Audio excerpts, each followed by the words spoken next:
What is up everyone and welcome to another episode of the 69 show by શ્લોક. આજનો episode ગુજરાતીમાં છે અને આજના એપિસોડમાં આપણે શીખીશું કમ્પ્લીટલી બધું જ સ્ટોક્સ અને ક્રિપ્ટોના વારામાં from one of the best mister Harsh Ullas Dave. મને આ એપિસોડ પહેલા સ્ટોક્સ અને ક્રિપ્ટોના વારામાં કોઈ જ આઈડિયા નહોતો કે એમાં કઈ રીતે ઇન્વેસ્ટ કરવું જોઈએ, શું સ્ટ્રેટેજીસ હોવી જોઈએ, કેવું માઇન્ડસેટ હોવું જોઈએ એના માટે. અને એમના સાથે વાત કર્યા પછી આઈ એમ સો કોન્ફિડન્ટ દેટ લિટરલી એના નેક્સ્ટ ડેથી મેં મારું રિસર્ચ સ્ટાર્ટ કરી દીધું છે અને ઇન્વેસ્ટ કરવાનું સ્ટાર્ટ કરી દીધું છે ધીરે ધીરે. સો પ્લીઝ આખો એપિસોડ સાંભળજો. આ એપિસોડ બે પાર્ટમાં ડિવાઇડેડ હશે. એક ફર્સ્ટ જેમાં ખાલી આપણે ઇન્ડિયન સ્ટોક્સના બારામાં વાત કરી છે અને સેકન્ડ જેમાં આપણે બધી ક્રિપ્ટો કરન્સીના બારામાં વાત કરી છે. તો પ્લીઝ આખું સાંભળજો, જેટલું હોઈ શકે એનાથી શીખજો અને તમે પણ પોતાની ઇન્વેસ્ટિંગ જર્ની સ્ટાર્ટ કરજો. Enjoy the episode.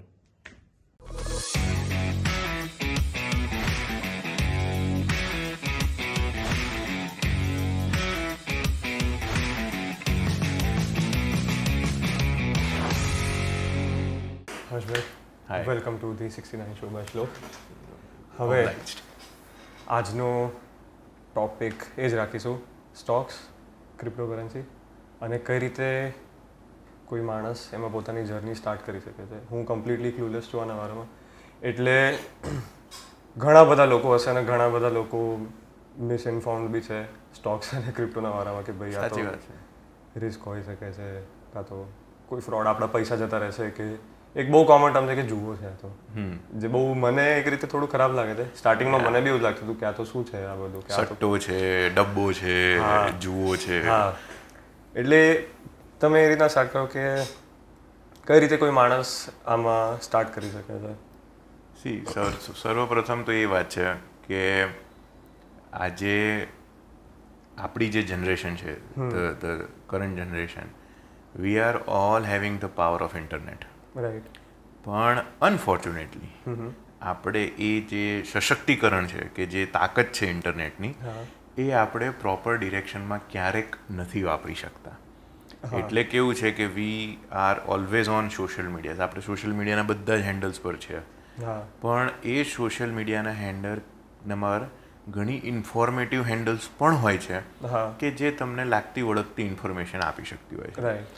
પણ સર્વે કરવામાં આવે તો બહુ ઓછી વ્યક્તિઓ હશે કે જે સોશિયલ મીડિયા ઉપર પણ એમનું જ્ઞાન લઈ શકતું હશે. સો પહેલાં તો એ જ વસ્તુ છે કે જે કરંટ જનરેશન છે, ના નથી સોશિયલ મીડિયા ઉપર, હું પોતે પણ છું અને હું સારો એવો એક્ટિવ છું, યુ નો દેટ.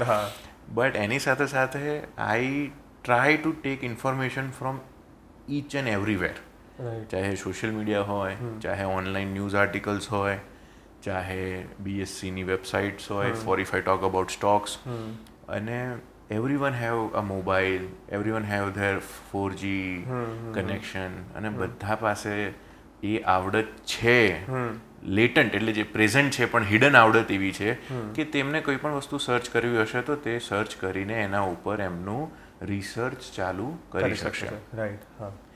તો યસ, આજે જ્યારે કોઈ પણ વસ્તુ શેર માર્કેટ માટે કહેવામાં આવે છે, કે સ્ટોક્સ માટે પર્ટિક્યુલરલી કહેવામાં આવે છે કે ભાઈ આ તો જુગાર છે, કે ભાઈ આ ડબ્બો છે, લોકોએ પૈસા ગુમાયા જ છે, તો અનફોર્ચ્યુનેટલી એ એવી વ્યક્તિઓ કહેતી હોય છે કે જે પોતાનું રિસર્ચમાં ક્યાંક ચૂકી હોય છે અને એમના રિસર્ચમાં કોઈ પણ ચૂકના લીધે એમને લોસ થયો હોય, એટલે એ એક માઇન્ડસેટ બનાવી દેતા હોય છે કે ભાઈ મને અહીંયા લોસ થયો એટલે લોકોને આ રસ્તે લોસ થશે જ.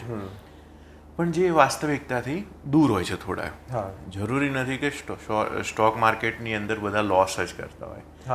ઘણી બધી ઇન્ડિવિજ્યુઅલ્સ એવી છે કે જે સ્ટોક માર્કેટથી એમનું ફાઇનાન્શિયલ ઇન્ડિપેન્ડન્સ એમને અટેન કરેલી છે. એટલે આમ જોવા જાઓ તો આત્મનિર્ભરતા ફાઇનાન્શિયલી સ્ટોક માર્કેટ્સે ઘણી બધી ઇન્ડિવિજ્યુઅલ્સને કે ફેમિલીઝને આપેલી છે.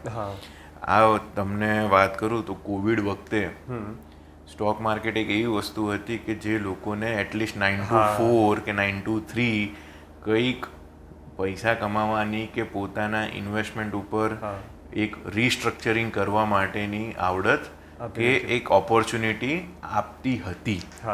હા અમુક દિવસો બંધ રહ્યું હતું but still apart from that majority of the times આપણે લોકડાઉન હોય કે ગમે તે હોય પણ એનામાં the market was functioning. Okay. તો છે રહી વાત સ્ટોક, તો સ્ટોક છે શું? હા. આપણે કહીએ કે let us start from the basic thing કે વોટ ઇઝ અ સ્ટોક? આ એક સ્ટોક છે શું ઇન્વેસ્ટ કરવું જોઈએ અને કેમ ઇન્વેસ્ટ કરવું જોઈએ? તો આજે એક સ્ટોક એક એવી વસ્તુ છે કે એક યુનિટ ઓફ ઇન્વેસ્ટમેન્ટ છે. ઓકે. કે આજે મારી કંપની છે રાઈટ, મારે ગ્રો કરવું છે તો હું શું કરીશ? મારી ઓનરશિપમાંથી મારી ઓનરશિપના પર્સન્ટેજ હું માર્કેટની અંદર ઓપન કરીશ. ઓકે. કે ભાઈ આજે તમારો બિઝનેસ છે right, you own a pizza business right, એનું તમારી પોતાની એક બ્રાન્ડ છે. So you are the 100% owner. હવે જો તમારે ગ્રો કરવું હોય, જો તમારે પૈસા જોઈતા હોય તો દેર આર વેરિયસ ઓપ્શન્સ. સર્વપ્રથમ પપ્પા, that is one of family is one of the source of finance. Another is banks. પણ શું બેંક્સ તમને અમુક હદની ઉપરની કે અમુક એક મેટ્રિક્સ હોય, એ મેટ્રિક્સની બહારનું કોઈ પણ વસ્તુ હોય તો બેંક્સ ઘણી વખત એમને એ એપ્રોચ પર બ્રેક મારી દેતી હોય છે કે અમે અમુક જ લિમિટ સુધી તમને ફંડ કરી શકશું, પણ because of your documentation, your track record, whatsoever the reason may be. ત્રીજી વસ્તુ છે primary markets, these are equity markets, કે જેની અંદર તમે તમારી ઓનરશિપ ડાયલ્યુટ કરો છો.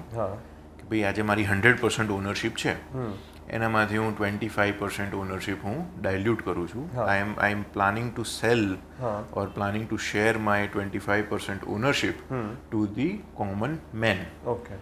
અને કોઈ પણ any person, any individual or any group of companies કે whatsoever the constitution may be, એના ઉપર હું મારી ઓનરશિપ સેલ કરવા માગું છું. I am inviting people to purchase the ownership of my company via any unit. એક share લો તોય તમે કંપનીના માલિક કહેવા, અને લાખો શેર હોય તોય તમે કંપનીના આમ એક્યુટ સેન્સમાં તમે માલિક કહેવાઓ.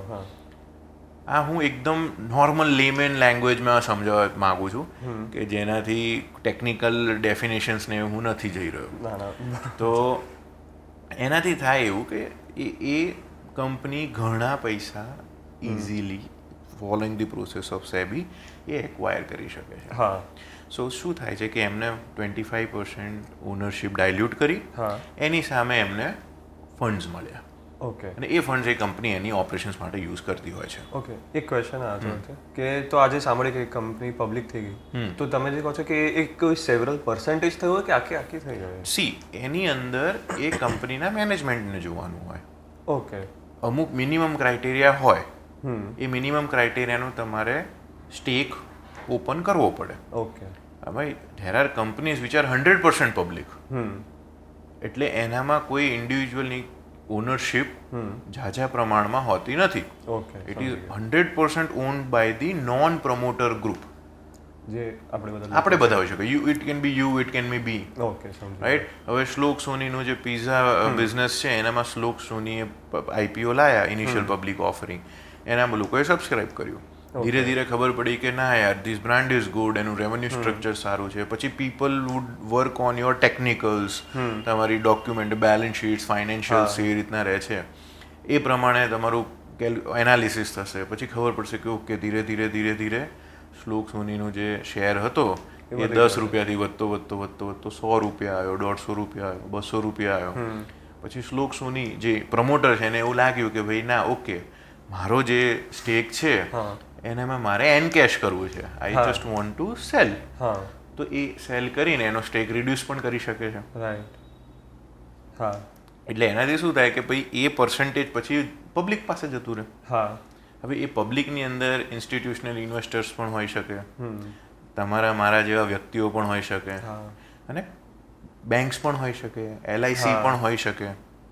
તો ડિપેન્ડિંગ અપોન ફંડામેન્ટલ શું છે કે ટેકનિકલ શું છે, બધી જ રીતના તમારા ઇન્વેસ્ટર્સ હોઈ શકે છે. તો આ રીતના આખું સ્ટોક્સનું ફંક્શનિંગ હોય છે. આ થયું સ્ટોક્સ. કેમ સ્ટોક્સ? તો એક આજે આપણે સ્ટોકને કોઈ કોમોડિટી તરીકે નથી જોતા ઇન્ડિયાની અંદર. આપણે એને એઝ એન અસેટ જોઈએ છે કે આજે હું એક વસ્તુ પરચેસ કરી રહ્યો છું, એને હું સ્ટોર કરી રહ્યો છું. એની એક વેલ્યુ થાય હા એટલે હું એને સેલ કરી રહ્યો Sell કરી છું. છું. એટલા માટે આપણે એને એક અસેટ તરીકે ટ્રીટ કરીએ છીએ, જેના ઉપર આપણે ટેક્સેશનમાં પણ કેપિટલ ગેઇન ટેક્સ લાગતો હોય છે. ઓકે જો એને સ્ટોક તરીકે યુઝ કરીએ તો taxation it's under classified under an asset એમ. ઓકે તો સૌથી કોસ્ટ એફિશિયન્ટ એસેટ હોય તો સ્ટોક્સ. હા આજે એસેટ્સની અંદર શું શું આવે છે? ગોલ્ડ, કોમોડિટીઝ એટલે gold, silver, real estates, right. પછી આવે તમારી એફડીઝ, ધોઝ આર ઇન્વેસ્ટમેન્ટ્સ. પછી સેવિંગ્સ એકાઉન્ટ, હા બરાબર. હવે you compare, can you buy, suppose આપણી પાસે અત્યારે 1000 રૂપીઝ છે કે 3000 4000 રૂપીઝ છે, કેન વી બાય ગોલ્ડ? ના yes, yes but a very fraction of it. Secondly, એ 4000 રૂપીઝનો ગોલ્ડમાં પ્રાઇસ વધારો આવતા આવતા સમય લાગશે, બહુ હા રાઈટ. આજે સોનું અત્યારના 13000ના લેવલથી મને યાદ છે, એક મારા ફાધર મારા મધરને કહેતા હતા કે ભાઈ 11000 રૂપિયાનો ભાવ છે સોનાનો, હા આપણે લેવું હોય ને તો લઈ લઈએ, તેજી આવશે. હા એ જ્યારે હું 14-15 યર્સનો હતો ત્યારની વાત છે. અત્યારે તો 53,000 યા, બટ વેન આઈ એમ અને 30, સો હા એટલીસ્ટ આફ્ટર 10-15 યર્સ, એક દસકા પછી આટલી વેલ્યુનું ઇન્ફ્લેશન આવે, એટલે આ વેલ્યુ ગ્રો થાય છે. 11,000થી 10-11,000ના લેવલથી 50-51,000ના લેવલ ઉપર એને જે સ્પીડ છે એ એની સ્લો છે. હવે તમે એ 4,000નું જે ઇન્વેસ્ટમેન્ટ છે એને 8,000 થતા 10 વર્ષ થશે. એટલે હા શું આપણને એ કોન્ફિડન્સ છે કે કોસ્ટ ઓફ લિવિંગ એ આપણી 10 વર્ષ પછી સેમ રહેશે? ના ના ઇન્ફ્લેશન આપણે આપણા પેરેન્ટ્સને સાંભળતા હોઈએ છીએ, જ્યારે આપણે ઇન પર્ટિક્યુલર યુ ઓર મી, આપણે જ્યારે આપણા પેરેન્ટ્સ પાસેથી પોકેટ મની માંગતા હતા, ત્યારે મને યાદ છે મારા પપ્પા ખાસ મને કહેતા હતા કે ભાઈ મને તો છે ને 50 રૂપિયાની અંદર અઠવાડિયું પેટ્રોલ ચાલતું હતું, હા અને તું કેમ 500 રૂપિયા માગે છે? થયેલું હોય છે. હા. જેટલા પણ વ્યુઅર્સ હશે એનામાંથી કોઈકના ઘરમાં આવા હશે. મોર ઓર લેસ કેસીસ થતા હશે હા હા કે ભાઈ અમે સાયકલ 1 રૂપિયામાં તો આખો દિવસ આમ સાયકલ ફેરવતા હતા રેન્ટ ઉપર. હા અત્યારના my bike more or less એ જ કોન્સેપ્ટ ઉપર છે, હા બટ સ્ટીલ અત્યારના આપણે સાયકલ્સ ઉપર ચાલતા હોય તો કે યાર કોસ્ટ વધી રહી છે, વધી રહી છે કોસ્ટ ઓફ લિવિંગ એ બી વધી રહ્યું વધશે જ છે. ફ્યુચરમાં. તો એક એવી એસેટમાં તમે ઇન્વેસ્ટ કરો કે જે તમને ઇન્ફ્લેશનને કાઉન્ટર કરવામાં, કે ઇન્ફ્લેશનમાંથી તમને વધારે સેવિંગ થાય, એકચ્યુઅલ સેવિંગ થાય, એ વસ્તુ તરફ તમને હેલ્પ કરે. હા real estate is one of the thing, પણ to enter into an investment in real estate you require a lot of funds. હા ફરી. આજે એમાં તમે 1,000-3,000માં કંઈ ના કરી શકે. કશું ના થઈ શકે. ક્યાં તો પછી તમારે 50-60 જણાએ ભેગા થઈને બધાના પૈસા ભેગા કરીને કોઈક એક પ્રોપર્ટી લેવી પડે, પછી અગેન કોઈકને શેર કેટલો આવે છે એ પ્રમાણે યુ નો કોમ્પ્લેક્સ કેલ્ક્યુલેશન. બહુ જ પછી આવે છે બેંકની એફડીઝ, હા. વિચ ઇઝ રાઇટ નાઉ 4-5%, 4-6%ની રેન્જમાં છે, જ્યારે ઇન્ફ્લેશન આપણું મોર દેન 7% છે. તો દેટ ઇઝ નેગેટિવ સેવિંગ્સ. હા તમારો પૈસો ઘસાઈ રહ્યો છે. હા એવડી આપણે જે કહીએ ને આપણો પૈસો ઘસાઈ રહ્યો છે. હું બેંક્સ કે મારા પપ્પા કે બેંક સેફ, ના નથી, banks R safe comparatively banks R safe. હા બટ શું તમે તમારો જ્યારે પૈસો બેંકમાં મૂકો છો તો શું એ એકચ્યુઅલી વધે છે? ના. ના બિલકુલ તમારું જ્યારે બેંકની એફડીનું મેક્સિમમ ઇન્ટરેસ્ટનો જે રેટ છે એ આપણે 6% ગણીએ અને એની અગેન્સ્ટમાં ઇન્ફ્લેશન જો તમારું 6%થી વધારે હોય તો બોસ તમે ક્યાંય ભૂલ કરી રહ્યા. હું એવું કહીશ કે ભાઈ તમે ક્યાંક ભૂલ કરી રહ્યા છો. અને એટલા માટે આ રીતના છેલ્લું ઓપ્શન આપણે રાખીએ તો સ્ટોક્સ આવે છે. એક વચ્ચે એડ કરી દઉં, મ્યુચ્યુઅલ ફંડ્સ શું? હા, સો ઇટ ઇઝ સ્ટોક્સથી રિલેટેડ છે. Okay, will take this option of topic of mutual fund as well. Okay તો છેલ્લે આવે છે સ્ટોક્સ. હવે સ્ટોક્સમાં what you need to have?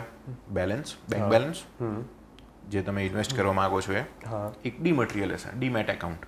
Okay એક ડીમેટ એકાઉન્ટ હોય, એના એ બેંક સાથે તમારું લિંક હોય. હા પછી તમારી પાસે 100 રૂપિયા હોય તો તમે 100 રૂપિયાનો શેર બિંદાસ ખરીદી શકો છો. હા 50,000 હોય તો 50,000નો શેર ખરીદી શકો છો. હા તો એ એક એવું અસેટનું એક કેટેગરી છે કે જે ડાયનામિક અને ફ્લેક્સિબલ બંને છે.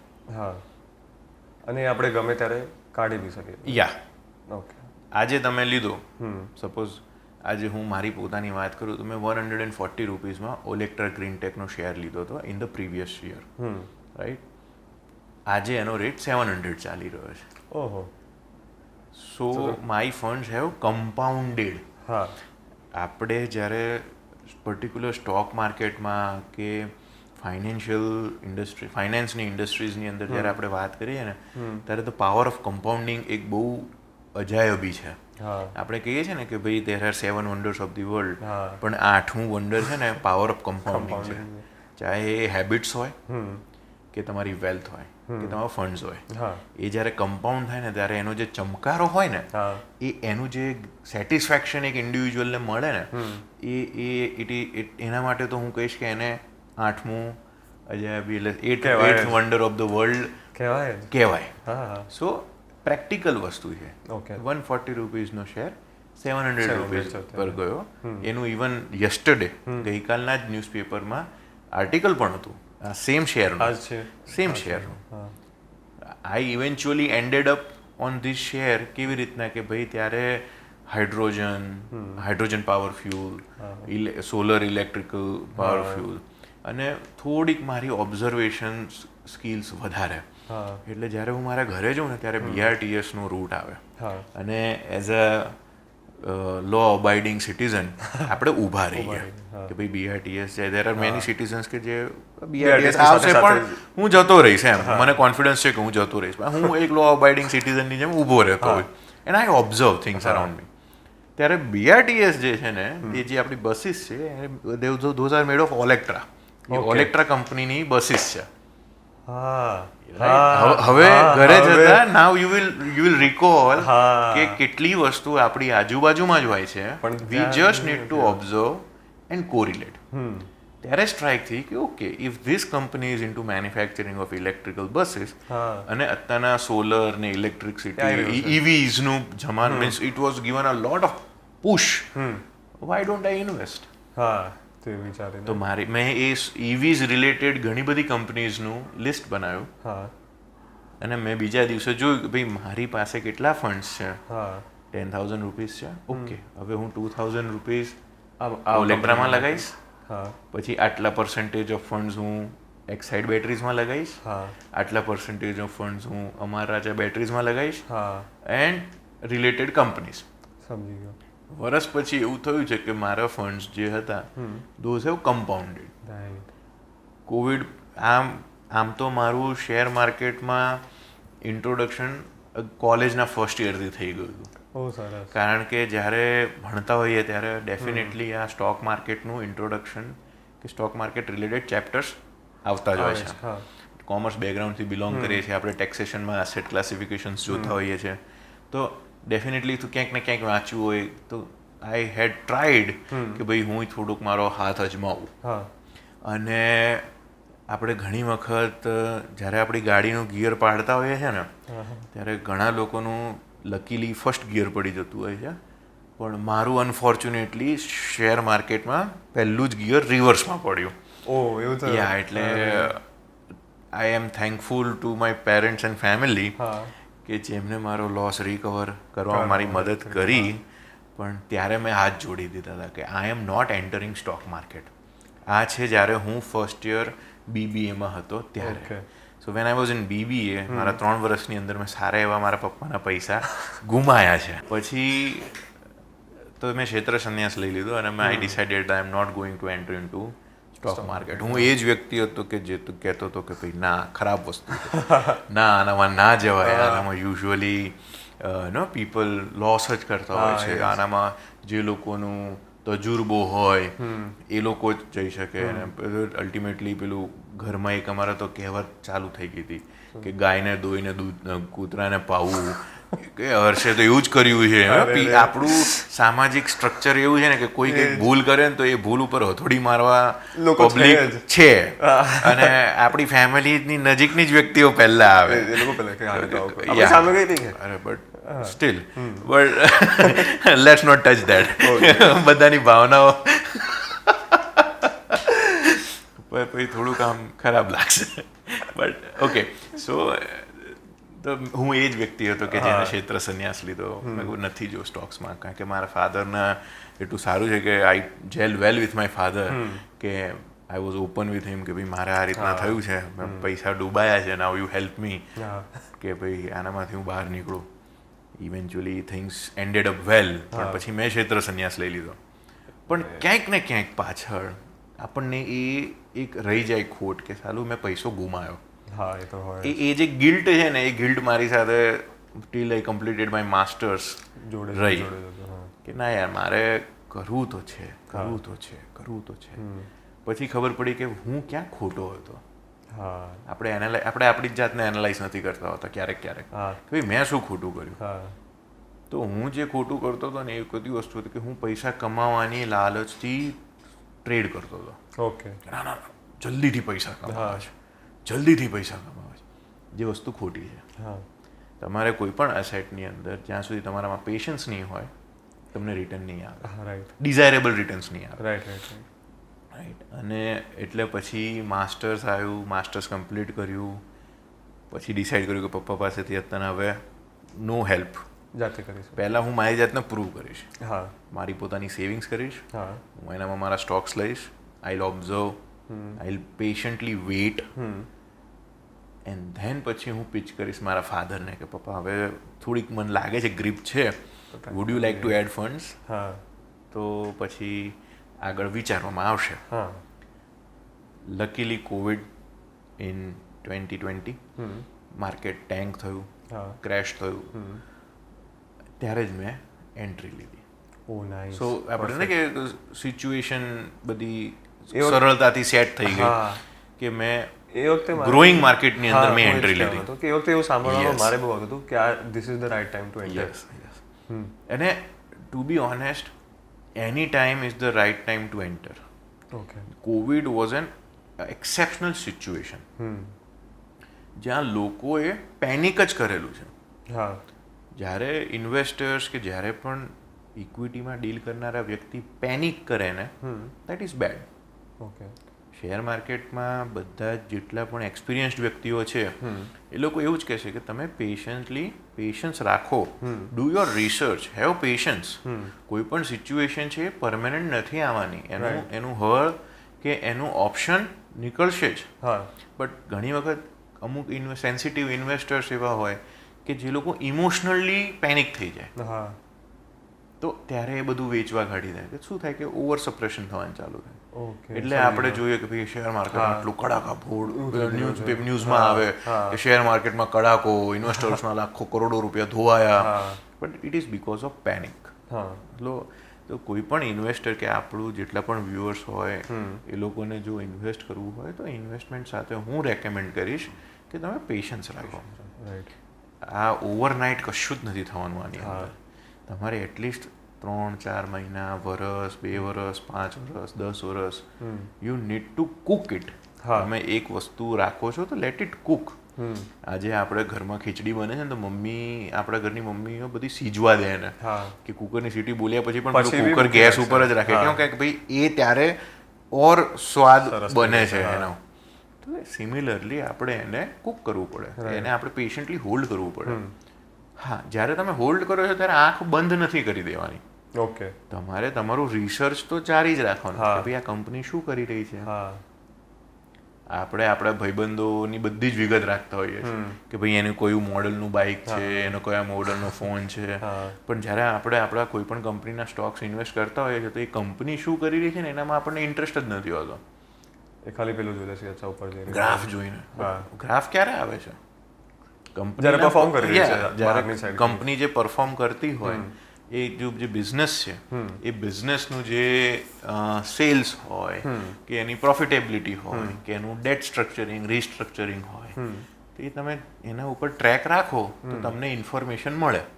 તમને ઇન્ફોર્મેશન મળે તો તમને તમારા ડિસિઝન મેકિંગમાં મદદ મળે. રાઈટ. તો જ્યારે પણ તમે હોલ્ડ કરો છો તો હોલ્ડ કર્યા સાથે તમે રિસર્ચ પણ કન્ટિન્યુ કરો. ત્યારે તમને ખબર પડશે કે ઓકે, શું હું એક કરેક્શન એક્સપેક્ટ કરી રહ્યો છું.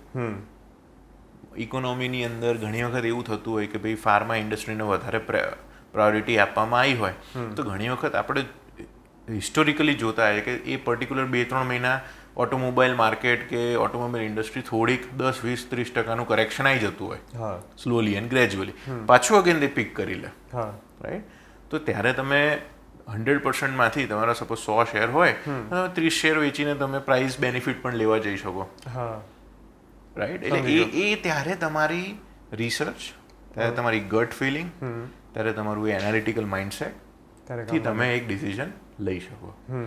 સો આ રીતના આખું એ થતું હોય છે. તો જ્યારે પણ કોઈ પણ સ્ટોક લઈએ છીએ તો આપણે એને પેશન્ટલી હોલ્ડ કરી રાખવું પડે. સ્ટોક માર્કેટ તમને પેશન્સ શીખવાડી દેશે. એક એવી એસેટ વસ્તુ છે કે જે તમને બેનિફિટ તો ફાઇનાન્શિયલી કરાવે જ છે, પણ as an human as an individual એ તમને પેશન્સ પણ શીખવાડી દે છે.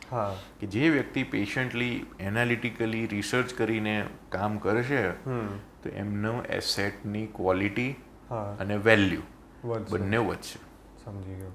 તો this is how stock market. હવે તમારો સવાલ હતો કે ભાઈ મ્યુચ્યુઅલ ફંડ શું છે, રાઈટ? તો ઘણી વખત એવું થતું હોય છે કે ઇન્વેસ્ટર્સ હોય છે કે ભાઈ આટલું બધી મેં જે કથા કરી હમણાં, આટલું મારાથી નહીં થાય, મારી પાસે સમય નથી. તમારા જીવનમાં તમારી પાસે ટાઈમ છે તો તમે રિસર્ચ કરો છો. અનફોર્ચ્યુનેટલી મારા જીવનમાં ટાઈમ નથી તો હું રિસર્ચ નથી કરવા માંગતો. તો શું? તો ત્યારે મ્યુચ્યુઅલ ફંડ્સનું એસ્ટાબ્લિશમેન્ટ થવા માંડ્યું. મ્યુચ્યુઅલ ફંડ્સ, મ્યુચ્યુઅલ ફ્રેન્ડ્સ હોય છે, બરાબર, ફેસબુક પર. દેટ મીન્સ શું? કે તમારા અને મારા વચ્ચે કોઈ કોમન વસ્તુ છે, તો મ્યુચ્યુઅલ ફંડ્સ બધાના કોમન ફંડ્સ. આ બેઝિક ડેફિનેશન સમજવા માટે એક મ્યુચ્યુઅલ ફંડ્સ છે, બરાબર, જેનામાં આપણે એસઆઈપીની જેમ દર મહિને પણ પૈસા એડ ઓન કરી શકીએ છીએ, વાર્ષિક આપણે એક લમસમ પણ એમાઉન્ટ કરી શકીએ છીએ. મ્યુચ્યુઅલ ફંડ એક એવી વસ્તુ છે કે ભાઈ આજે ઘણી વખત નથી હોતા ગ્રુપમાં કે યાર આપણા ગ્રુપમાં આ માણસનું શેર માર્કેટમાં કામ સારું છે, તો આપણે એની પાસેથી ટીપ લઈએ કે ભાઈ તારું શું એનાલિસિસ, તારું શું કહે છે. ઇન્ડિયાની અંદર તો ટીપથી જ અડધું શેર માર્કેટ ચાલે છે. Do your own research, but people don't do that. ક્યાંકથી કશેકથી સાંભળવા મળ્યું, મેં ઇન્વેસ્ટ કર્યું ને એમાં પૈસા ડૂબ્યા એટલે કે સટ્ટો છે. તમે જ્યાંથી સાંભળ્યું એને રિસર્ચ ના કર્યું હોય, બરાબર. તો મ્યુચ્યુઅલ ફંડનું એસ્ટાબ્લિશમેન્ટ એની માટે કરવામાં આવ્યું હતું કે ભાઈ તમે કોમન મેનનું ફંડ એકઠા કરો and then you have fund managers.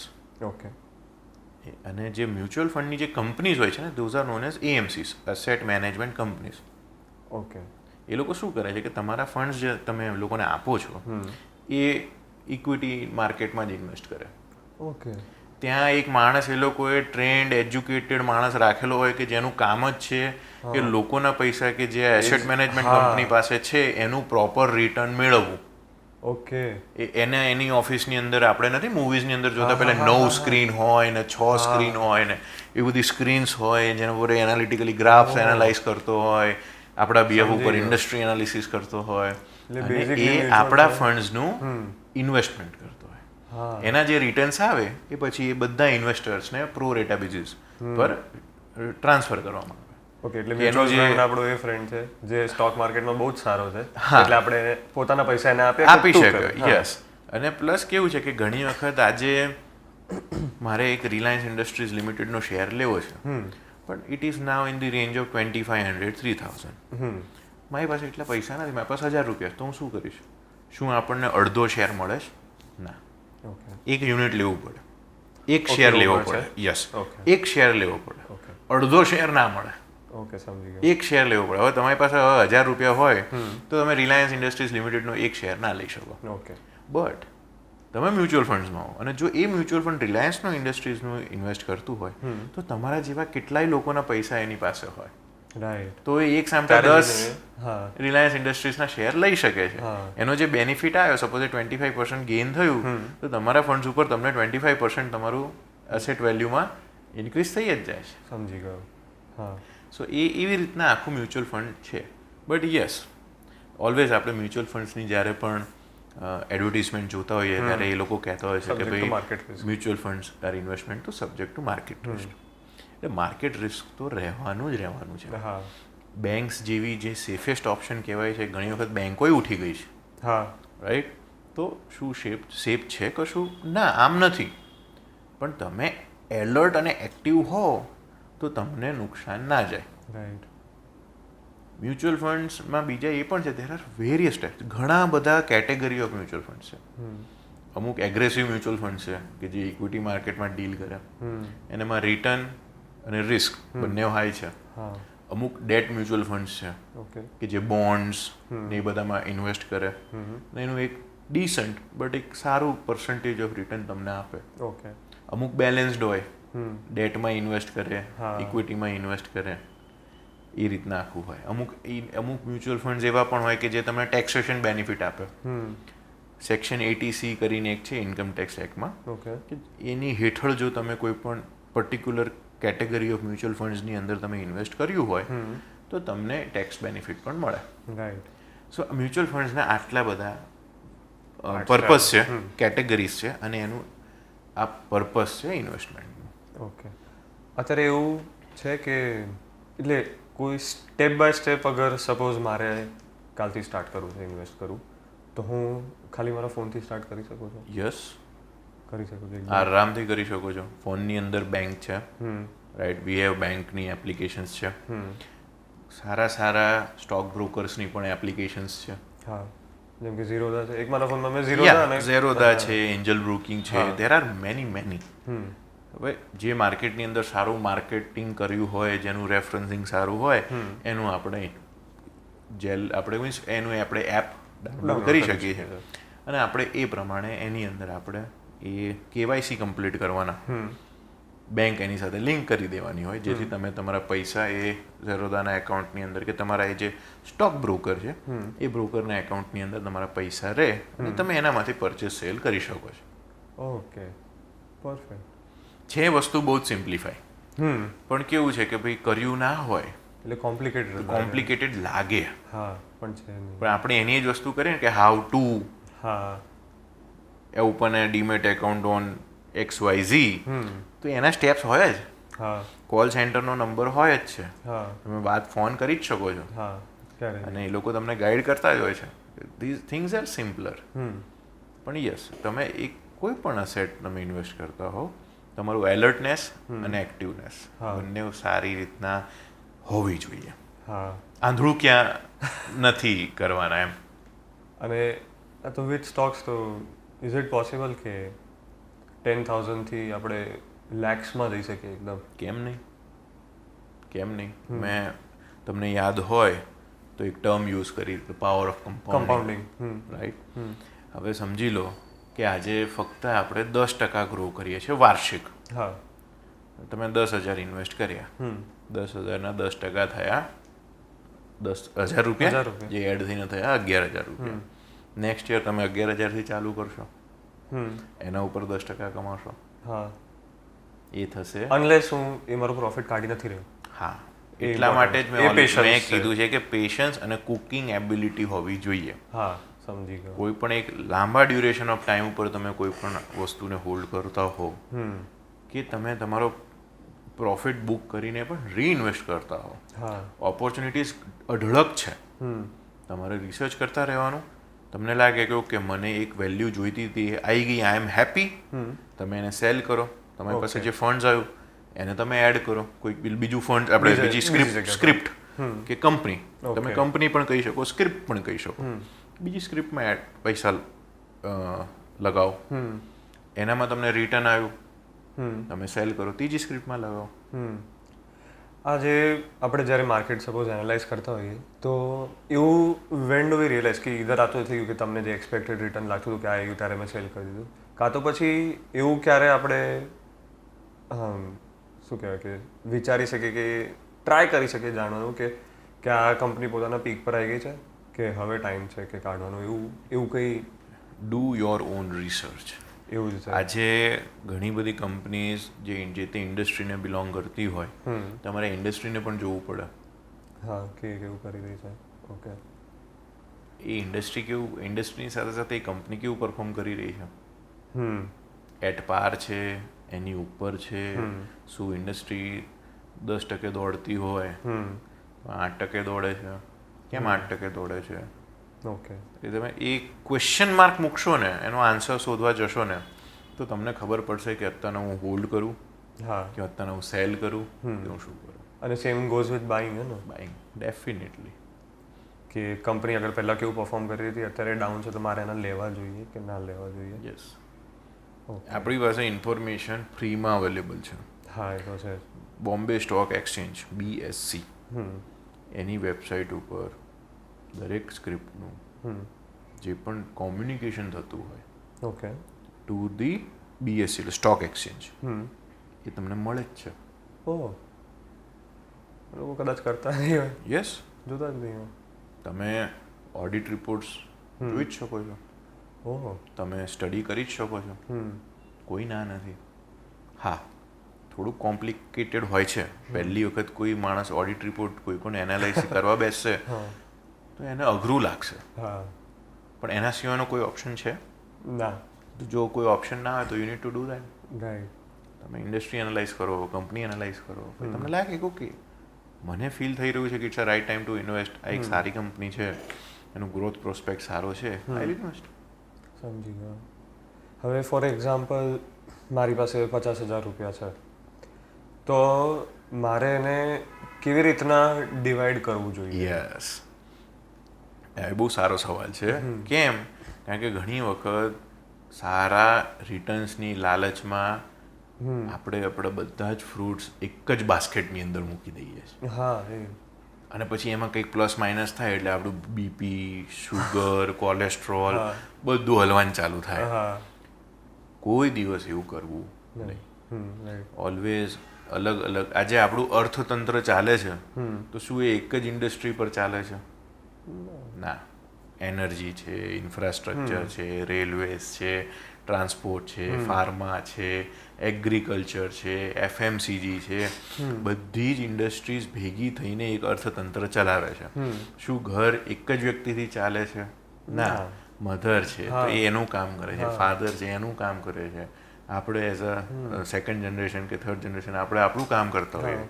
તો જ્યારે તમારી આજુબાજુની દુનિયા જ એક વસ્તુ પર ચાલતી નથી તો તમારું એસેટ એલોકેશન, સોરી આ થોડી અગેન ટેકનિકલ ટર્મ થઈ જાય, પણ તમારું ઇન્વેસ્ટમેન્ટ તમે શું કામ એક જ કંપનીમાં કરો છો? રાઈટ. તમે એનામાંય તમે સેગ્રીગેટ કરી જ શકો છો કે ભાઈ મારી પાસે સપોઝ સમજી લીધું તમે એક્ઝામ્પલ જે આપ્યો કે 50,000 રૂપિયા છે તો હું એના 5 ભાગ કરીશ. હા. અલગ અલગ ઇન્ડસ્ટ્રીઝની અલગ અલગ કંપનીઝમાં કરીશ. રાઈટ. એનામાં તો કોઈ પણ બ્રોકર પણ ના નથી પાડતા, સેબી પણ ના નથી પાડતું. હા કે કરો એવું કોઈ રૂલ છે જ નહીં. હા. સો જો તમારી પાસે 50,000 રૂપીઝ હોય તો તમે એને ડિવાઈડ કરીને પણ ઇન્વેસ્ટ કરી શકો છો. રાઈટ. જેમ મેં કીધું અર્થતંત્ર કોઈ એક જ વસ્તુ ઉપર ચાલતું નથી. તો એ રીતના તમારું જે ઇન્વેસ્ટમેન્ટ છે એ પણ તમારે ડિવાઈડ કરીને ચાલવું એ યથાવત છે. હા બરાબર. એટલે આ રીતના આખું કોઈ પણ વ્યક્તિ કરી શકે છે એનું ઇન્વેસ્ટમેન્ટ ઇન સ્ટોક્સ. ઓકે. અને મ્યુચ્યુઅલ ફંડ્સમાં પણ એ કરી શકે છે. જો એની પાસે એવું હોય કે ભાઈ મારે સ્ટોક્સમાં ઇન્વેસ્ટ કરવું છે, મ્યુચ્યુઅલ ફંડ્સમાં ઇન્વેસ્ટ કરવું છે તો એ 30,000 રૂપીઝ જે છે એ ઇક્વિટીમાં રાખે, 20,000 રૂપીઝ મ્યુચ્યુઅલ ફંડમાં રાખે. એ જ ક્વેશ્ચન હોવાનો તો મારો નેક્સ્ટ કે થોડું મોડરેટ રિસ્ક પછી કરી શકે છે, પછી એકદમ એને ટેકનિકલી રિસ્ક હેજિંગ કહેવાય. ઓકે. જે વસ્તુ મેં કીધી એને રિસ્ક હેજિંગ કહેવાય કે મેં મારું રિસ્ક હેજ કરી દીધું. મ્યુચ્યુઅલ ફંડ્સમાં મેં કર્યું, મેં પછી ઇન્વેસ્ટમેન્ટ કર્યું મ્યુચ્યુઅલ ફંડ્સની અંદર, પછી મેં કર્યું ઇન્વેસ્ટમેન્ટ ઇક્વિટીઝની અંદર. તો મારું જે છે રિસ્ક મેં sector, industry wise, company wise અને ઇવન એસેટ ક્લાસિફિકેશન વાઇઝ પણ મેં ડિવાઈડ કરી નાખ્યું છે. ઓકે. આપણે 4 પાયાનું ટેબલ હોય તો એક પાયો થોડો ઘસાઈ ગયો હોય તો બીજા 3 પાયા સંભાળી લે. હા. એ રીતનું આખું આ સિસ્ટમ છે. સમજી ગયો. પછી મેં એક પેલું ટ્રાય કરી દીધું જાતે જાણવાનું કે મ્યુચ્યુઅલ ફંડ્સમાં કે ઇન્વેસ્ટિંગમાં ઓવરઓલ કે આવું કઈ રીતે હોય, કે એમાં એવું હોય છે કે ફોર એક્ઝામ્પલ કે મારે આટલા વર્ષો સુધી એવરી યર આટલા ઇન્વેસ્ટ કરતા રહ્યો છે, then at some point I want to stop, અને એના પછી બટ સ્ટીલ કે મારા પૈસા ત્યાં જ રહેશે. યસ. તો એ ગ્રો થતા રહેશે એ રીતના હોય છે ને? યસ. ઓકે. પછી એમાં કેવું છે ખબર છે, અગેન હું એક ટર્મિનોલોજી ઓલવેઝ યુઝ કરીશ, ડુ યોર ઓન રિસર્ચ. હા. રાઈટ. દરેક મ્યુચ્યુઅલ ફંડ એક પ્રોસેસથી ચાલતું હોય અને એનું એ બધું જ એના ડોક્યુમેન્ટ્સમાં તમને આપતું જ હોય છે. ઓકે. બહુ ઝીણા ઝીણા અક્ષરો હોય એટલે આપણે કેર નથી કરતા, પણ એની અંદર હોય જ છે. કે ભાઈ તમે કેટલા વર્ષનો લોક ઇન પીરિયડ હશે. હા. એક લોક ઇન પીરિયડનો કોન્સેપ્ટ હોય છે કે ભાઈ તમારું એન્ટ્રી લોડ કેટલો હશે કે એક્સિટ લોડ કેટલો હશે. દરેક વસ્તુ આ થોડીક ટેકનિકલ છે, પણ એવું હોય કે ભાઈ હું એસઆઈપી કરું છું, દેટ ઇઝ એક સિસ્ટમેટિક ઇન્વેસ્ટમેન્ટ પ્લાન કરું છું હું, તો એનામાં એવું હોય કે હું દર મહિને, જે હું પોતે પણ કરું છું, હું દર મહિને 3000 રૂપીસનું મારું એસઆઈપી છે, તો મારે દર મહિને 3000 રૂપીસ મારું જે મ્યુચ્યુઅલ ફંડની જે એસેટ મેનેજમેન્ટ કંપની છે, ઓટોમેટિક મારા સેવિંગ્સ એકાઉન્ટમાંથી એ ઈસીએસ થઈ જ જાય છે. ઓકે. અને એ ઇન્વેસ્ટમેન્ટ થઈ જાય છે. ઓકે. તો એનો એક લોક ઇન પીરિયડ 3 યર્સનો છે. તો મારે 3 યર્સ સુધી 3000 રૂપીસ તો આપવાના જ છે. હા. અને એ જે હું 3 યર્સ સુધી જે હું 3000 રૂપીસ આપું છું, કે કોઈક એક વાર ચૂકી ગયો કે એક બે વાર ચૂકી ગયો, એ બધું માઇનસ કરતા એ જે ફંડ્સ છે એ હું એ એસેટ મેનેજમેન્ટ કંપની પાસેથી 3 વર્ષ સુધી હું માંગવાનો નથી. હા.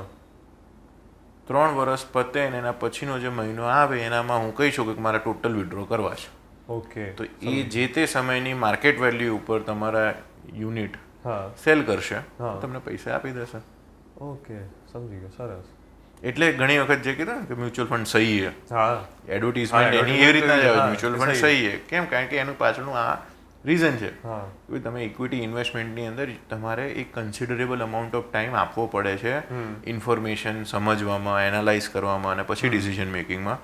મ્યુચ્યુઅલ ફંડ એક એવી વસ્તુ છે કે જ્યાં એ લોકોએ આ જ વસ્તુ કરવા માટે એમ્પ્લોઈઝ રાખેલા છે, ફંડ મેનેજર્સ રાખેલા છે, એક્સપર્ટ્સ રાખેલા છે, એનાલિસ્ટ રાખ્યા છે, કે જે તમારા બિહાફ ઉપર એ ડિસિઝન લઈ લેતા હોય છે. સરસ, સમજી ગયો. હવે ક્રિપ્ટો પર આવીશું આપણે. હા, અને આઈ એમ વેરી શ્યોર અત્યારના વર્લ્ડ કપની મેચિસ જોતા જોતા જ ક્રિપ્ટોમાં ઇન્ટરેસ્ટ પડ્યો હશે, બિકોઝ એ વખતે જ CoinDCX, રણવીર સિંહ ને બધા આવેલા છે. અને ઇન્ટરેસ્ટ તો મારો જાગેલો લાસ્ટ યર, જ્યારે એક બૂમ થઈ ગયું હતું. મને કોઈ જ આઈડિયા નહોતો, બિટકોઇન ખબર હતી શું છે, પણ એટલી જરૂર ખબર પડી કે ભાઈ શિટ, $12,000 આ તો થઈ ગયું છે $50,000. ક્યાં કઈ રીતે, ક્યાં તો કરવું જ જોઈએ. એક એ છે કે એમાં અને સ્ટોક્સમાં કેટલો ફરક છે. હવે સ્ટોક્સ તો તમે કીધું કંપનીઝ છે કે જેમાં આપણે એ પબ્લિક થાય, લોકો ઇન્વેસ્ટ કરે. તો એટલે ક્રિપ્ટોકરન્સી શું છે એમ? ક્રિપ્ટોકરન્સી જેમ આપણે સ્ટોક છે ને, મેં કીધું હતું કે ભાઈ ડીમેટ એકાઉન્ટ હોવું જોઈએ. તો ડીમેટમાં ડીમટીરિયલાઇઝ થઈને તમારો જે સ્ટોક છે તમારા એકાઉન્ટમાં રહે, which is an asset. Real estate is a physical asset. Cryptocurrency is a digital asset. એટલે એનું પ્રેક્ટિકલી ટચ ફીલ નથી. એ તમારા મોબાઈલની અંદર ડિજિટલ જ છે અસેટ. હવે તો ફક્ત ક્રિપ્ટોની દુનિયાની અંદર તો બ્લોકચેન આવી ગયું છે, NFTs પણ આવી ગયું છે, રાઈટ? હા, એટલે એ જ હું તમને સમજાવું છું કે ક્રિપ્ટોકરન્સી એક ડિજિટલ અસેટ થઈ. એટલે જે આપણે $, કહેતા હોઈએ છીએ, we can touch it, we can see it, we can feel it. પણ USD tether, which is a cryptocurrency, એને આપણે ટચ નથી કરી શકતા, એને આપણે ફીલ નથી કરી શકતા, પણ આપણે આપણા વોલેટની અંદર રાખી શકીએ છીએ. It's a ડિસેન્ટ્રલાઇઝડ. ડિસેન્ટ્રલાઇઝડ એટલે શું? કે ભાઈ કોઈ પણ કોઈનો કંટ્રોલ નહીં. આજે આપણા પોકેટની અંદર 1000 રૂપીસની નોટ જો હોય કે 100 રૂપીસની નોટ છે, તો એનું સેન્ટ્રલાઇઝડ ખરું. કોણ? તો કે reserve bank of India. A control કરશે, એ મોનિટર કરશે. ડિસેન્ટ્રલાઇઝેશનમાં આના ઉપરનું કંટ્રોલિંગ ઓથોરિટી કોઈ જ નથી. It is decentralised. આપણે કહીએ કે ભાઈ INR તો ભાઈ ઇન્ડિયામાં ચાલે, નેપાળમાં ચાલે, એનું એક અમુક હદ સુધી અમુક કન્ટ્રીઝમાં ચાલે, પણ પછી એમને USDમાં કન્વર્ટ કરવું પડે. ડિસેન્ટ્રલાઇઝમાં એવું છે જ નહીં. Decentralise is a global currency. તમે યુએસમાં જઈને તમારી પાસે USDT હોય ને તમે સપોઝ કોઈ પણ માણસ એક્સેપ્ટ કરતો હોય as a means of payment, તમે USDT જેમ અત્યારે આપણે UPI ને પેટીએમ કરીએ છીએ એવી રીતના તમે એ ક્રિપ્ટોકરન્સીથી પણ તમે ટ્રાન્ઝેક્ટ અને રિસીવિંગ એડ્રેસ ઉપર આપી દો, એ એકનોલેજ કરે એટલે તમને તમારું એ ટ્રાન્ઝેક્શન થઈ ગયું. It's a global currency. It's a digital currency, free of any barriers. હા એવું છે. જેમ આપણે અમદાવાદથી દિલ્હી કોઈ પણ પેટીએમ કરવું હોય તો કરી શકીએ છીએ. હા કોઈ પણ યુટ્યુબના માધ્યમથી કોઈ પણ એક આર્ટિસ્ટ હોય હા એની પ્રોડક્ટ્સ આપણે ખરીદી શકીએ છીએ, હા. જેનામાં એને પેટીએમનું એનું લખ્યું યુપીઆઈ હોય, આઈડી હા. આપ્યો હોય અને આપણે એને પેમેન્ટ કરીએ, હા. એના વોટ્સએપ ઉપર આપણું પેમેન્ટનું પ્રૂફ આપીએ, એ જ વોટ્સએપ ઉપર આપણે એડ્રેસ આપે ને આપણે એના વસ્તુ ઘરે આવી જતી હોય છે. પણ એ યુપીઆઈ આપણે યુએસ નથી કરી શકતા. હા યુએસમાં કોઈ ક્રોસ બોર્ડર નથી કરી શકતા. નથી કરી શકતા. આપણે એને પછી સ્વિફ્ટ મેસેજ થ્રુ ટ્રાન્સફર હા. કરવા પડે કે ટીટી ટ્રાન્સફર કરવા પડે, વિચ ઇઝ અ બેરિયર. હા ડિસેન્ટ્રલાઇઝેશનમાં કશું જ નથી બેરિયર. મેં એક આર્ટિકલ વાંચ્યું હતું, એટલે જેણે 2008નું હતું કે જેણે આ સ્ટાર્ટ કરવાનું ટ્રાય કર્યું હતું, એને આ જ વસ્તુ નડી રહી હતી કે એક બેરિયર હતો જેને કરન્સીમાં નહોતો આ 2008 જે માર્કેટ ક્રેશ થયું હતું ને એના પછી જ એને આ વસ્તુ રિયલાઇઝ થઈ કે એવી કોઈ કરન્સી હોવી જોઈએ જેમાં કોઈ બેરિયર ના હોય. અને એ વખતે અગર એને એવું બોલેલું હતું કે અગર એ વખતે એટલું બેરિયર્સ ના હોત તો કદાચ માર્કેટ એટલું વધારે પડતું તૂટ્યું જ ના હોત.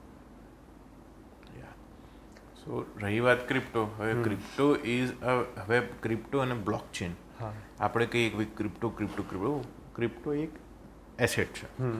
હવે એનું શું કહેવાય એસ્ટાબ્લિશમેન્ટ હા એક બ્લોકચેન ઉપર થતું હોય છે. ઓકે. એ એક બ્લોકચેન એક બેઝ છે કે જેના ઉપર કોઈ પણ ક્રિપ્ટો કરન્સી ફંક્શન કરતી હોય છે. Okay right. હવે બ્લોકચેન ઘણી બધી પ્રકારની હોય છે. TRX ટ્રોનની બ્લોકચેન છે, હા ERC ઇથેરિયમની બ્લોકચેન છે, બિટકોઇન કે બાયનાન્સની પોતાની હવે બ્લોકચેન આવી રહી છે. ઓકે. એટલે આપણે નથી જોતા ERC20 ટોકન. હા તો વોટ ઇઝ દેટ? કોઈ પણ ટોકન કે કોઈ પણ ક્રિપ્ટો કરન્સી જો એ ERC20 હોય, દેટ મીન્સ એ ક્રિપ્ટો કરન્સી ઇથેરિયમની બ્લોકચેન પર બેઝડ છે. ઓકે સમજી ગયો. બ્લોકચેન શું છે? હા તો શબ્દમાં જ એનો અર્થ છે હા બ્લોક, હા ચેન, હા બ્લોક, ઓકે. અને એની આખી માળા.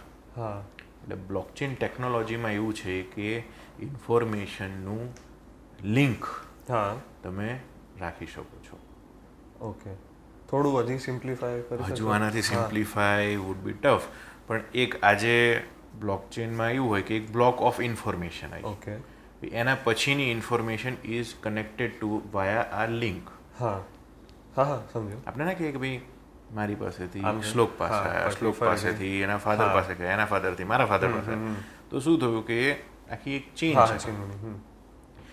ઇન્ફોર્મેશનની આવી chain is a blockchain. Okay. Simple હા, સોફિસ્ટિકેટેડ હા. લેંગ્વેજ નહીં, હા. પણ સિમ્પલ લેંગ્વેજની અંદર એક બ્લોક ઓફ ઇન્ફોર્મેશન છે કે બ્લોક ઓફ ટ્રાન્ઝેક્શન છે, એની બીજું બ્લોક ઓફ ટ્રાન્ઝેક્શન સાથે ચેન હોય, એ લિંક્ડ હોય. હા. હવે એ આખું structure is a blockchain.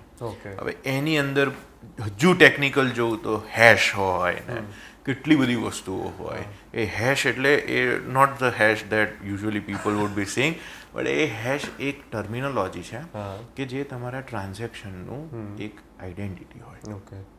That is an identity. Hash is an identity. એ ક્રિપ્ટોકરન્સીની અંદર આ કેવું છે કે જેમ જેમ જેમ જેમ તમે ઊંડા ઉતરતા જાઓ એમ એમ તમને ઇન્ફોર્મેશન આ બધી આવતી જાય. મળતી જાય. એન્ડ ટ્રસ્ટ મી, હું કોઈ ભણીને આવ્યો નથી આ વસ્તુ. તમે જાતે જ મેં research કરી. ઓનલાઈન જ આ બધી વસ્તુઓ સમજી છે, શીખી છે, અને હું તમારી સાથે અત્યારના શેર કરી રહ્યો છું. હવે જેમ તમે કીધું કે સ્ટોકમાં એક આખું પેલું યુનિટ લેવું જ પડે તમારે એક સ્ટોક બી હોય. ક્રિપ્ટોમાં એવું નથી હોતું. ક્રિપ્ટોમાં એવું નથી હોતું, સબ્જેક્ટ ટુ તમે કયા ક્રિપ્ટોમાં ડીલ કરવા માંગો છો ઓકે. અને કયા વોલેટ થ્રુ ડીલ કરવા માંગો છો. હવે બાયનાન્સ કરીને એક વોલેટ છે, જેમ આપણે ઝેરોદા કીધું, તો Zerodha is a stock broking app. હા Binance is a crypto wallet, આ પ્લેટફોર્મ કે જેનાથી હા. તમે પરચેસ સેલ કરી શકો છો. રાઈટ.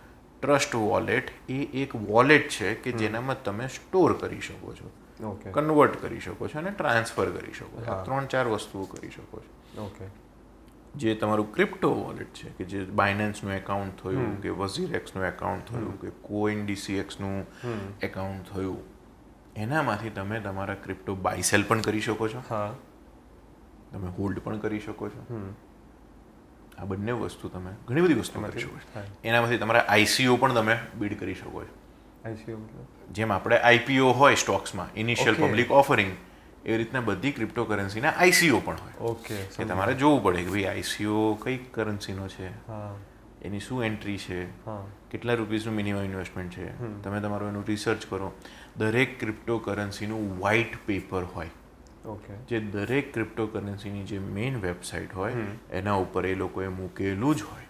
ઓકે માણસો જેમ રેડ હિયરિંગ પ્રોસ્પેક્ટસ RHS હોય સ્ટોક માર્કેટની અંદર, એવી રીતના ક્રિપ્ટો માટેનું આ વ્હાઇટ પેપર હોય. ઓકે એની અંદર એ લોકોની જે ટીમ છે, એ લોકોની જે મેનેજમેન્ટ છે, હા. એ લોકોએ બધું ડ્રાફ્ટ કરેલું હોય કે આ ક્રિપ્ટોકરન્સી લાવવા પાછળનું રીઝન શું છે, યુટિલિટી શું છે, ટેકનોલોજી શું છે, કેટલું એનું એક્સેપ્ટન્સ રહેશે, અમારા શું પ્લાન્સ છે, આ પર્ટિક્યુલર ક્રિપ્ટોકરન્સીનું ફ્યુચર શું છે, યુટિલિટી શું છે. એ વ્હાઇટ પેપરના બેસિસ પરથી તમને જ્ઞાન મળે. મેં વાંચ્યું હતું થોડા દિવસો પહેલાં જ કે ક્રિપ્ટોકરન્સી અત્યારે જે છે એ સ્ટોક માર્કેટ 70s જ હતું એવું છે કે અત્યારે એટલે એવું જ થશે ને કે આગળ જઈને તો લોકો આમ જ that is a very dilemmatic questions. એટલે આનામાં કેવું છે, આગળ જતા લોકોની અંદર લોકોની શું થોટ પ્રોસેસ છે, વી નેવર નો. રાઈટ.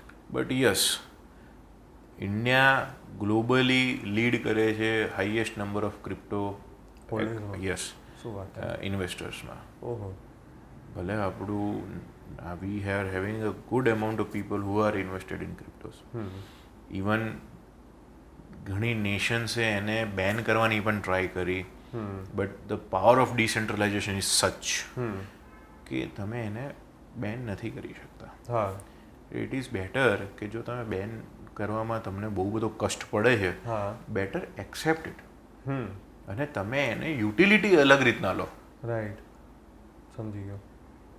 કોઈ પણ વસ્તુ ખરાબ છે ઓકે, પણ શું એનો સારો ઉપયોગ છે? ઓબ્વિયસલી સારો ઉપયોગ હોય તો તમે એને યુટિલિટીમાં લો. હા.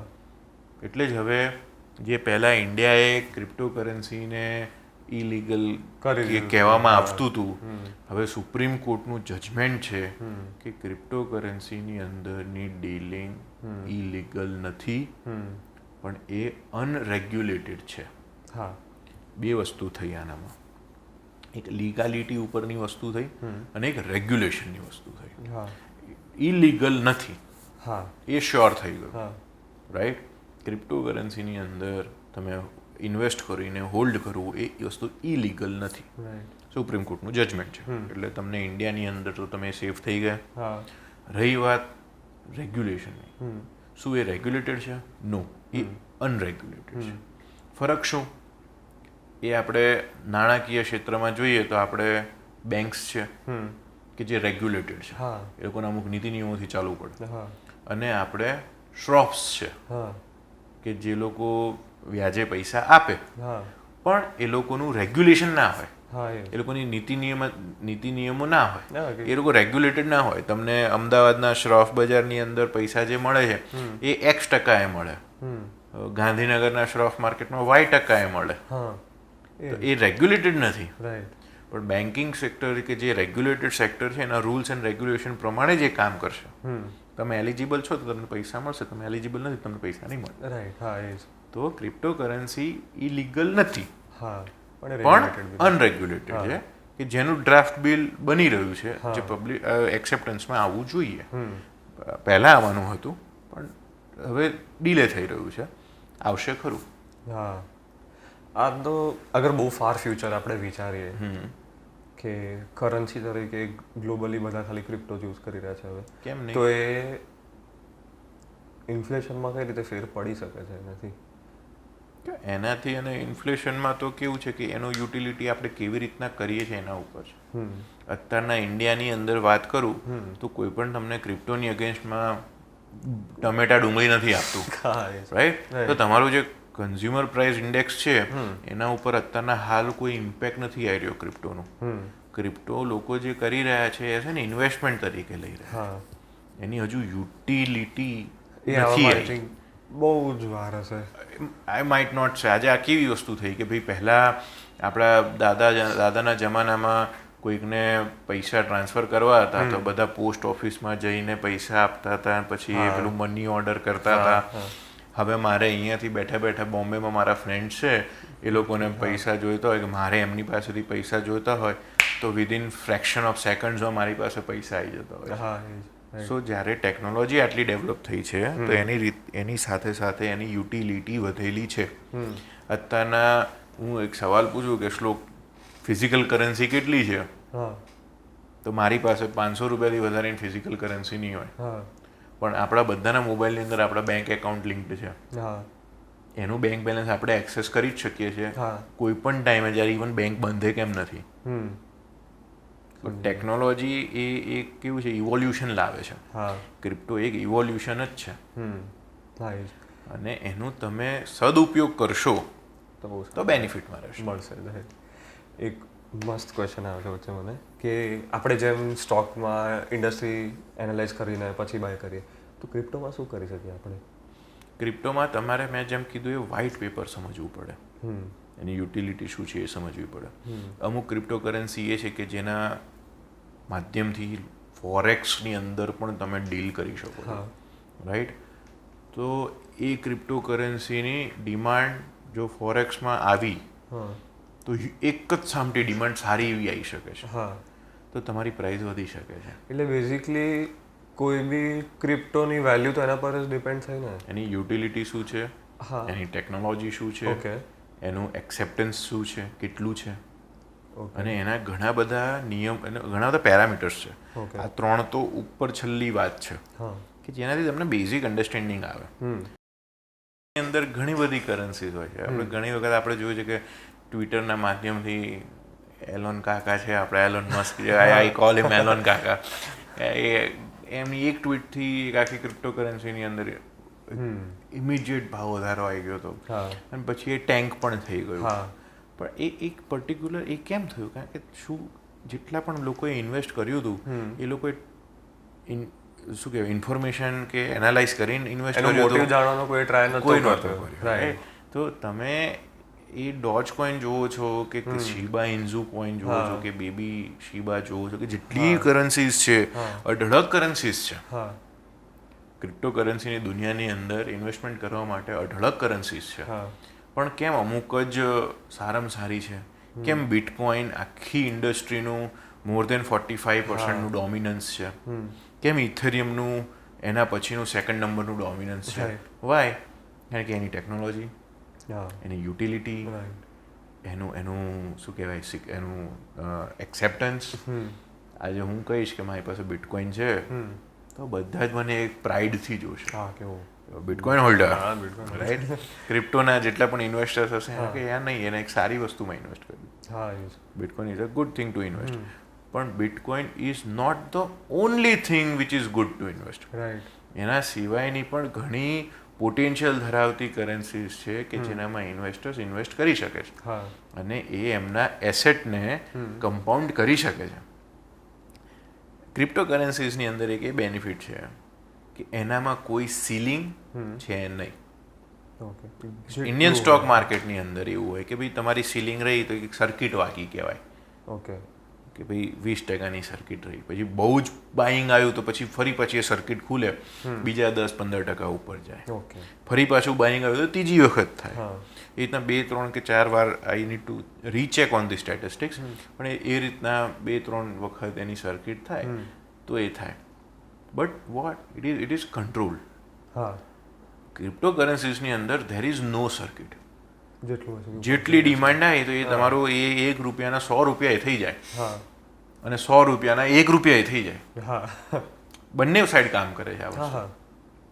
એક્સટેન્સિવ સેલિંગ આવ્યું તો તમારું પૈસા ડૂબી પણ જાય, અને એક્સટેન્સિવ બાઇંગ આવ્યું તો તમારા પૈસા ઉડી પણ આવે. એટલે આ રીતના આખું છે ક્રિપ્ટો. હું જ્યારે સ્ટોક્સની વાત કરતો ત્યારે હું એલર્ટનેસ અને એક્ટિવનેસની વાત કરતો હતો. It is multiplied by 1000 in crypto. તમારે એલર્ટ રહેવું પડે, તમારે એક્ટિવ રહેવું પડે કે ભાઈ મેં પોતે ઇન્વેસ્ટ કરેલા છે, મારા હાર્ડ એન્ડ મની ઝીરો થઈ જશે, મને મારું પેટનું પાણી નહીં હલે, એ ખાલી કહેવા માટેની વસ્તુ છે. ઘણું બધું હલી જતું હોય છે જ્યારે પોતાના પૈસા તમે ગુમાવતા હો છો ત્યારે, અને સ્પેશિયલી જ્યારે તમે હાર્ડ એન્ડ મની તમારા ઇન્વેસ્ટ કરતા હોય ને એ ગુમાવવાના આવે, દેટ ઇઝ નોટ ગુડ. તો આ વસ્તુને કે ભાઈ આ વોલેટાઇલિટી જે કહેવાય આને કે આટલું વોલેટાઇલ છે ક્રિપ્ટો માર્કેટ, એના માટે શું? તો there are things like stacking. Okay. તમે સ્ટેક કરી શકો છો. સ્ટેકનો મતલબ સામાન્ય ભાષામાં એફડી મૂકી શકો છો. ઓકે. ઘણી ક્રિપ્ટોકરન્સીઝમાં એવું હોય કે તમે ઇન્વેસ્ટ કરો, તમે અમારી જ સાથે સ્ટેક કરો. ઓકે. તમે સપોઝ કોઈ પણ એક કરન્સી મેં એક લીધી XYZ, એને મેં પરચેસ કરી, એને મેં 2 વર્ષ માટે સ્ટેક કરી. એની અગેન્સ્ટમાં જે તે કંપની કે જે તે ક્રિપ્ટો મને ડિવિડન્ડ આપશે. સમજી ગયો કે ભાઈ તમે સ્ટેક કરી, તમારો પૈસો ઘસાવો ના જોઈએ, તમને યુટિલિટીમાં અમે તમને આટલા XYZ% અમે તમને રિટર્ન આપશું. અને એ જેટલા સમય સુધી તમે હોલ્ડ કર્યું છે એ સમય પચશે પછી કરંટ માર્કેટ રેટ ઉપર અમે તમે એનું બેનિફિટ આપશું. એટલે બિટકોઇન જે છે અત્યારના લોકોને તમે બિટકોઇનમાં વધારે રિસર્ચ કરશો તો હાર્ડલી 10-12 કે maximum 15% of the total crypto is in circulation. બિટકોઇનની વાત કરું. ઓકે. સપોઝ 100 બિટકોઇન હોય માર્કેટની અંદર તો 85 બિટકોઇન્સ લોકોએ ઇન્વેસ્ટ કરીને હોલ્ડ કરી રાખ્યા છે. ઓકે. કે હજુ સમય નથી આવ્યો વેચવાનો, હજુ સમય નથી આવ્યો વેચવાનો, હું હોલ્ડ કરી રહ્યો છું. તો બાકીના જે 12.5% છે કે 15% કે જે ડિફરન્સ વેલ્યુ રહી એમાં લોકો ટ્રેડ કરતા હોય, એનું યુટિલિટી કરતા હોય, કોઈ વસ્તુ એક્સચેન્જ કરતા હોય કે કોઈક વસ્તુ પ્રોસેસ કરતા હોય, એની માટેનું છે. અને આ વોલેટિલિટીને કાઉન્ટર કરવા માટે એક ફેક્ટર આવ્યો સ્ટેકિંગ. તમે ઇન્વેસ્ટ કરીને તમે સ્ટેક પણ કરી શકો છો. એનામાં શું છે, તમે નિશ્ચિંત રહી શકો છો, તમને X% ઓફ રિટર્ન પાક્કા પાયે મળવાનું જ છે. બીજું વસ્તુ એવું છે કે there are various artificial intelligence in cryptocurrencies. કે એનામાં થતું શું હોય છે કે એક બોટ હોય, એના સોફ્ટવેર, એક એપ્લિકેશન હોય કે એક પોર્ટલ હોય, એના ઉપર ઘણા સ્ટ્રેટેજિસ્ટ હોય કે જે પોતાનું ફોર્મ્યુલા કે પોતાની સ્ટ્રેટેજીસ ડિરાઈવ કરતા હોય અને એ પ્રમાણે તમે ટ્રેડ કરો. So what you need to do is કે તમારું કોઈ પણ એક વોલેટ છે, બાયનાન્સ વોલેટ છે, બાયનાન્સ વોલેટને એ પોર્ટલ કે એલ્ગોરિધમ કે એ બોટ કે આર્ટિફિશિયલ ઇન્ટેલિજન્સ સાથે પેર કરી દો, ઓટો મોડ ઉપર છોડી દો. When it is artificial intelligence or when it is an algorithm works 24/7 365 days. એટલે એ એલ્ગોરિધમના સેટ ફંક્શન્સ પ્રમાણે કે એ એલ્ગોરિધમના શું કહેવાય કે જે સ્ટ્રેટેજીસ પ્રમાણે એ ફંક્શન કરશે. જ્યારે એને ખબર પડી કે આ ભાવ માર્કેટમાં મારો આટલા % ગ્રો થયો, I need to sell, A cell જ તમે પૂછવા નહીં આવે, એ સેલ કરી નાખશે. એ શું કરે છે, કોઈ પણ artificial intelligence in cryptocurrency, it is eliminating emotions from the investments. કે જોઈ જ નથી રહ્યો કે ના હજુ વધશે, હજુ વધશે, ઘટ્યો છે ને પાછો વધશે, ના વધ્યો વેચી નાખો, ઘટ્યો ખરીદી લો, ઓકે, અગેન એ વધ્યો વેચી નાખો, એ ઘટ્યો ખરીદી લો. બહુ સારી વસ્તુ ના કહેવાય પછી. યસ, એ ઓટો મોડ ઉપર જતું રહ્યું તમારું. તો લોકોને આ જ ના કરવું જોઈએ. ફોર એક્ઝામ્પલ એડવાઇસેબલ, સપોઝ એક એવી વ્યક્તિ છે કે જેની પાસે એક 30-40-50,000 રૂપીસ છે અને એને આવી રીતના ઓટો મોડ ઉપર મૂકી દેવું છે તો તે કરી જ શકે છે, કોઈ જ ના નથી. તો પછી આ એલ્ગોરિધમનો મેઇન એમ શું થયો આ બોટનો, કે તમને પ્રોફિટ્સ આપતું રહે, એનું મેઇન એમ છે. એનું રેવન્યુ ઇઝ પ્રોફિટ શેરિંગ. કોઈ nothing is for free. Obviously nothing is for free in crypto world. એ એમને સેવા કરવા તો કોઈ બેઠો નથી. Right, sorry. જે વર્ક ઓન પ્રોફિટ શેરિંગ. સમજી ગયો. તમે 100 રૂપીસ કમાયા, એનામાંથી 80 રૂપીસ તમારા, 20 રૂપીસ મારા. સમજી ગયો. રાઈટ. તો એની માટેનું રેવન્યુ તો એ છે કે એની માટેનું રેવન્યુ સોર્સ શું છે કે હું એપ્રોપ્રિએટ સ્ટ્રેટેજીસ ડિટરમાઇન કરું, જેના લીધે મારી સાથે જેટલા પણ સબસ્ક્રાઇબ થયા છે વ્યક્તિઓ કે મારી સાથે જેટલા પણ સંકળાયેલા છે વ્યક્તિઓ, એ લોકોને એપ્રોપ્રિએટ રિટર્ન મળે. એ લોકોને રિટર્ન મળશે તો મારું તો રિટર્ન આવવાનું જ છે. રાઈટ, કારણ કે એ પ્રોફિટ શેરિંગ બેસિસ ઉપર છે. એનું કામ જ છે. સમજી ગયો. તો ક્રિપ્ટોસ છે, સ્ટોક્સ છે, એના માટે people can contact you as well. I am also available. મારી સાથે પણ વાત કરી શકે છે. તમને હું તો અત્યારે હું ઓનેસ્ટલી મેં જ્યારે તમને ફર્સ્ટ ટેક્સ્ટ કર્યો હતો ને મેં મારા ફોનમાં ઝેરોદા ડાઉનલોડ કર્યું, મેં પછી કોઇન્સવેજ ડાઉનલોડ કર્યું, એટલે બધું જે ખૂબ છે. અને મેં કીધું કે આપણો વાત પૂરી થશે, હું સમજીશ, એના નેક્સ્ટ ડેથી હું સ્ટાર્ટ કરી દેવા. Very true, nice. એટલે મેં મારા મમ્મી બહુ એક્સાઇટેડ હતા આની માટે કે ભાઈ હું તને મારા પૈસા આપવા તૈયાર છું, તું કશેકથી જાણ, કંઈ શીખ, કંઈ ટ્રાય કરું છું મારે. When it is hard earn money, હા, બી વેરી કેરફુલ. યસ, એ તો કમ્પ્લીટલી સમજુ. બિકોઝ મને ખબર છે જ્યારે મેં જાતે પહેલાં સ્ટાર્ટિંગમાં પૈસા કમાયેલા અને મેં કઈ રીતે વેસ્ટ કર્યા છે ને, મને બહુ જ સારી રીતે આઈડિયા છે એ વસ્તુનો, અને એનો ગિલ્ટ હજી સુધી મારી અંદર છે. એ બહુ જ ખરાબ. જસ્ટ એઝ્યુમ કે એ પૈસા જે તે જગ્યાએ ખર્ચવા કરતા હા, ક્યાંક ઇન્વેસ્ટ કર્યા હોત. આઈ નો. અને મેઇન તો જ્યારથી મને ખબર પડી ને કે આ બિટકોઇનનું આટલું બધું રાઇઝ થયું, કે કોઈ કમ્પાઉન્ડિંગથી આટલી બધી સારી વસ્તુ થઈ શકે, તો એ જે અમાઉન્ટ ઓફ મની હતું ને, મને એવું થાય છે કે આને શું કરી દીધું આ પૈસા સાથે. સો એ વસ્તુમાં એક વસ્તુ આજનું એ ટેક અવે એ રહ્યું કે ઇન્વેસ્ટમેન્ટ કરવું જોઈએ જ. People should spend smartly and invest even in a smarter આમાં એક એડવાઇસ માંગીશ તમારાથી હજી કે બેસ્ટ સ્ટ્રેટેજી શું હોવી જોઈએ કે ફોર એક્ઝામ્પલ કોઈ માણસ 10,000 રૂપિયા કમાવે છે મહિનાના, તો એને કેટલું %, કઈ રીતના, ક્યાં એમ આખા 10,000 નહીં પણ કેટલું ઇન્વેસ્ટ કરવું જોઈએ, કેટલું સેવ કરવું જોઈએ, કેટલું નીડ્સમાં આવી ગયું તમારા? હા, એટલે એ કેવું છે કે ભાઈ સર્વપ્રથમ તો તમારી જે બેઝિક નેસેસિટીઝ છે એ તમારે પૂરી કરવી પડે. હા, રોટી કપડાં મકાન જે છે પૂરું કરવું પડે. પછી થોડુંક આપતકાલીન પરિસ્થિતિ માટે સેવિંગ પણ કરવું પડે, અને પછી જે બચ્યું એને તમારે ઇન્વેસ્ટ કરવું પડે.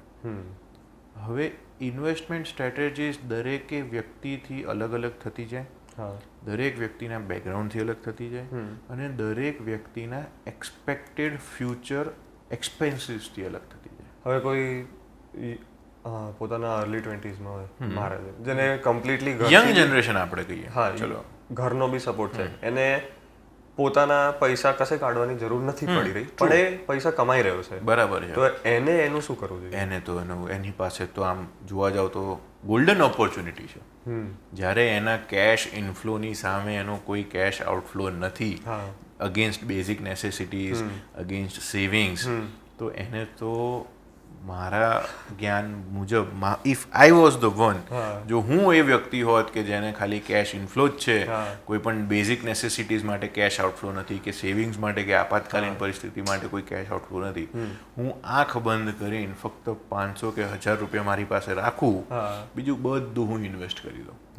તો એ જે હું ઇન્વેસ્ટ કરું એ કેવી રીતના ઇન્વેસ્ટ કરું? કોઈ અમુક વસ્તુ હું સ્ટોક્સ, અમુક વસ્તુ હું આપણે બોન્ડ્સ, અમુક વસ્તુઓનું મેં ઇવન ગોલ્ડમાં પણ ઇન્વેસ્ટ કર્યું છે.